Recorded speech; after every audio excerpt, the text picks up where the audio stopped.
السلام علیکم ورحمۃ اللہ وبرکاتہ۔ دوستو، ہم دعا و مناجات بہت کرتے ہیں، گر گراتے ہیں، اللہ تعالیٰ سے دعا کرتے ہیں غریبوں کے لیے، یتیموں کے لیے، مسکینوں کے لیے، اپنے والدین کی مغفرت کے لیے، ایگزام میں پاس ہونے کے لیے ہم دعا و مناجات بہت کرتے ہیں، لیکن ہماری دعاؤں کا اثر اور ہماری دعاؤں کا نتیجہ برآمد نہیں ہوتا ہے، ہماری دعائیں قبول نہیں ہوتی ہے۔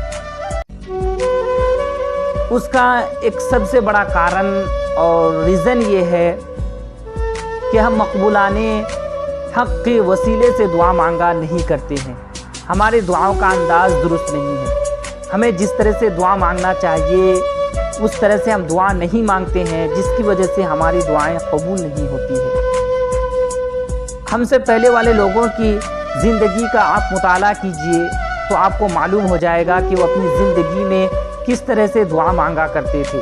سید انبیاء صلی اللہ تعالیٰ علیہ وسلم کی بعثت اور قرآن کریم کی نزول سے قبل یہود اپنے حاجات کو نبی پاک صلی اللہ علیہ وسلم کے وسیلے سے مانگا کرتے تھے، دعا کرتے تھے اور کامیاب ہوتے تھے، اور اس طرح سے دعا کرتے تھے: اللہم افتح علینا وانصرنا بالنبی الامی، یا رب ہمیں نبی امی کے صدقے ہمیں فتح و نصرت عطا فرما۔